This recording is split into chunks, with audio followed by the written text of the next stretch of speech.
Good old chili. We British love it. It's heat and flavour, whether in curries, on pizzas, or even in chocolate. But there are some people who take things just a little bit too far. Meet the Clifton Chili Club. Based in Bristol, they get together to share their passion for the seriously hot and spicy. And it's not just about eating, they grow their own chilies too. Chilies come in all shapes and sizes, not to mention heats. And to be honest, I wouldn't call myself a curryhead diehard, but I want to meet them to see if I can discover what makes them tick. What have we got here? What's this one? It's called an RG hot, from the family of RG chili peppers. You get an RG lemon, and other RG citrus flavoured chilies. It has got a real citrus kick to it, that chili. Really good flavoured chili, but citrusy. The heat of a chili is measured in Scoville units. The hotter the chili, the higher the number. Your average jalapeno on a pizza might well be around 4,000 on the scale, but that's nothing. These guys wouldn't even look at a chili below 20,000 Scovilles. And I was always told the smaller the chili, the bigger the punch with the heat. Is that about right?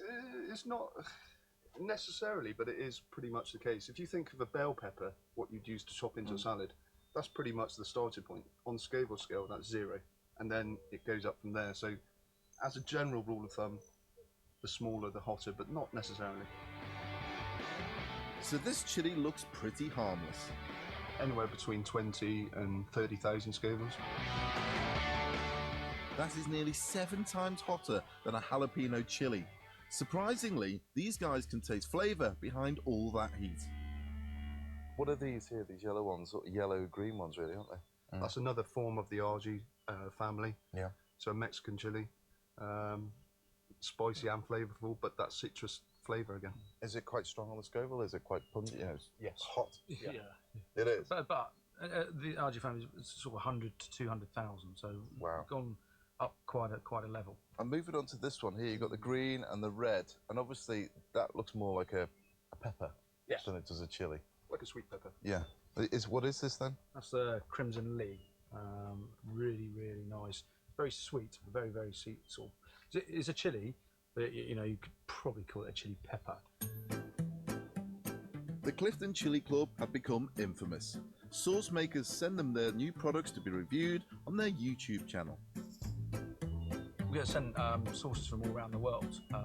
Some importers in the UK, they specialise in it, and sometimes they send us a little box of goodies. We get them, try them, review them, and give our honest opinion. I'm a Cornbread man, so I'm probably in the wrong area at the moment.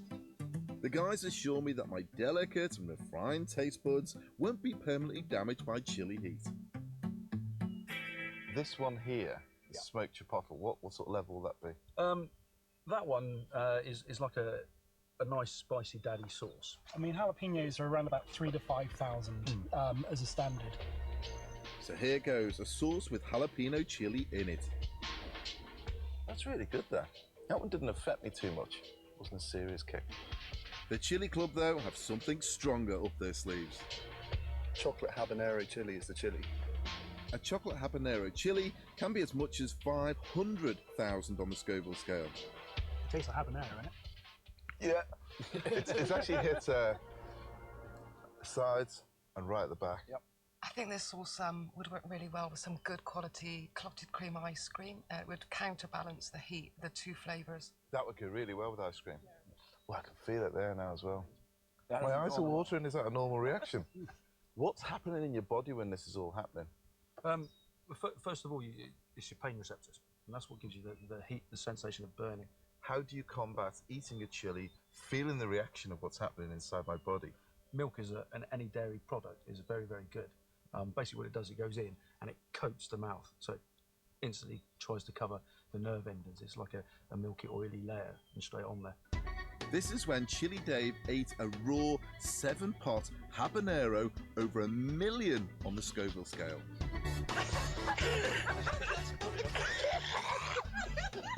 Eating chili regularly does allow your taste buds to become acclimatised to the heat, but there is one jar on the table even they can't open yet.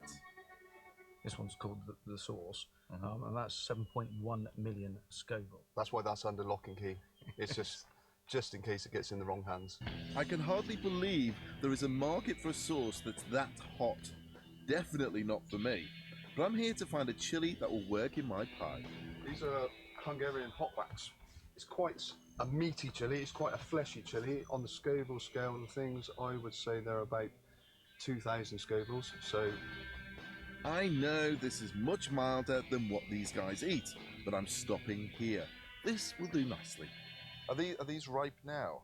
as you can see, some chilies are yellow and turning green. Others are going orangey and red. From our point of view, use a red one. That's it. It's ripest, most mature, most flavoursome, and most hot as well. In terms of heat value in a chili, people think the seeds are the hottest part of the chili. They're not. Oh. Where the seeds join the chili, there's like a membrane, like a pith in an orange, and that contains all the natural oils of the chili, and that's the hottest part. So when chefs deseed chilies, what they're doing is scraping out the oil and the membranes rather than the seeds. Oh, right, okay. But generally, down here is the not the hottest part of the chili, so if you want to try a bit, that's a good place to start. Okay.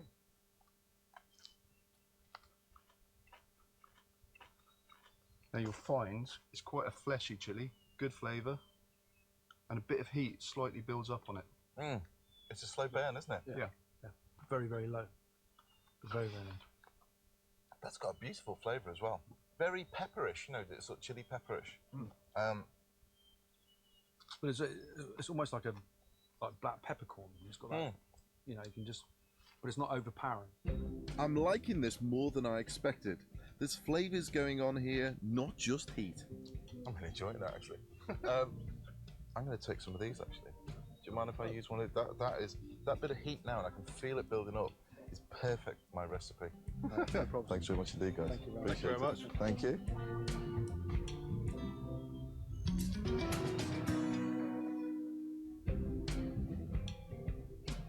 Along with my Hungarian hot wax chili, my pie is a rich, meaty filling of slow-cooked shin of beef, topped with an easy cornbread lid to soak up the spicy sauce. Hot footing it here from Bristol with the ingredients for my chili beef cornbread pie are Jim and Dave. Hi, fellas. Hi. The chili boys have brought with them some of the hottest chilies they know. This one here is the Dorset Naga, which used to be a world record holder, and that was created down in Dorset, as the name suggests. That one alone is about 900,000 on the Scoville scale, which is a nice one. That's a hot one. Yeah, and then this one is the Butch Tea. This rates about 1.4 million Scoville. The juice of raw chilies can be painful in your eyes or cuts, so handle them with care. You're going to have to eat one of these hot chilies. Which one are you going to have? Well, one of these super hots. Either or the other, or the Naga, Dorset Naga. Okay, I'll go for the Dorset Naga. Dorset Naga. Let me just cut it up. Do you want me to cut it? You can cut it. Nice. Don't try this at home, folks. Leave it to the professionals. This could be painful. It won't be. What is it? It's only 900,000. That's for me, isn't it? That's for you. You sound nervous. There you go. Thank you very much. So this is 900,000 on the Scoville. Are you absolutely certain? 100%. You don't have to. No, that's fine. Okay, I've got mine. This is a Hungarian hot wax. What's this one? About 3,000 to 6,000. Here we go. I'll try this one. All right, go on then. Let's have the try. I've got some milk if you want some, okay? Cheers. I didn't actually expect them to eat a raw piece at all. I'm feeling the heat on this one. You're at 900,000. No, it's certainly hot. I mean, you get the different heat. I don't know how it's affecting you. You got it on the tongue or a certain part? I'm getting it on the side, but it's not that bad. Right. I mean, it's controlled some milk. Now, milk is the best thing to have when you've had chili, not water. Water enhances it and makes it even worse. I mean, the milk acts as like a coating. It covers your taste buds and your pain senses. So, how are you feeling, guys? Yeah, good, but that's one hot chili. That is one hot chili. 900,000 on Scoville is nothing to be sniffed at. Okay, I'm going to get cracking with the cooking. Over here, I've got a pan, a little bit of oil inside. Now, I'm going to be using shin of beef. It's got more kick to it, ironically.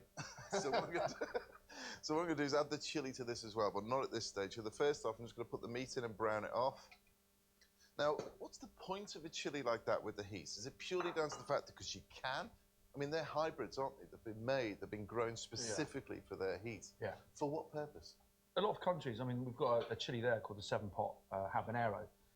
You know, and the legend goes basically one chili you can cook 7 pots of curry. So effectively, you know, if you want a really super hot curry or a dish of some form, then you just put 1 chili or 2 or 3 chilies in it.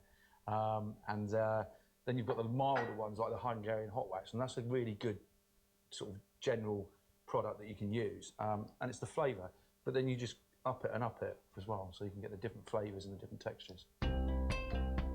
When the beef is sealed, I'm allowing it to rest and reusing the same pan for my chopped white onions, oregano, tomato puree, garlic, and some unsweetened cocoa powder. Bit unusual. It is unusual. I mean, it goes with beef. I mean, game it goes particularly well with. But chili and chocolate. Yeah. The whole thing about chocolate is it's not just sweet. The purer the cocoa, the more bitter it is, and then the bitter goes with the savoury dish. Okay. Just browning off those onions, sweating them down a little bit. This chili is a Hungarian hot wax, mild to these guys, but certainly hot enough for me.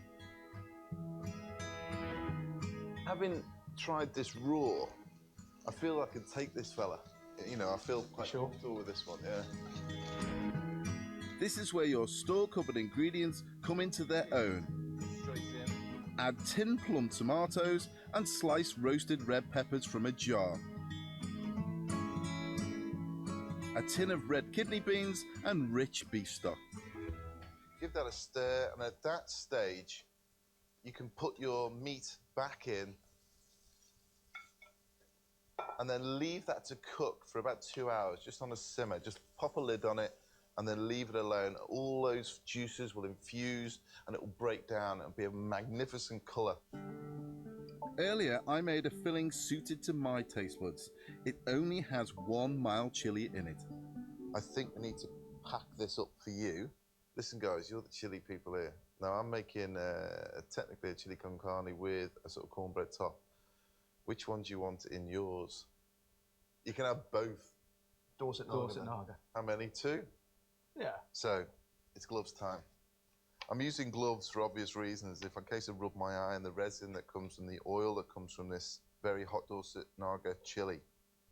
Now, these are going to pack a little bit of a punch. So only spice it up a little bit. It should, shouldn't it? Mix that into the dish. So you've still got the other chili in there, but now it's just going to kick in the teeth. Okay?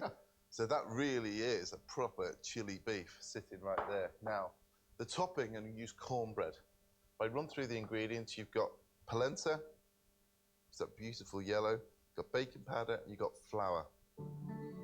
The polenta or cornmeal, as it's sometimes called, will give my topping a gorgeous yellow colour and creamy corny flavour.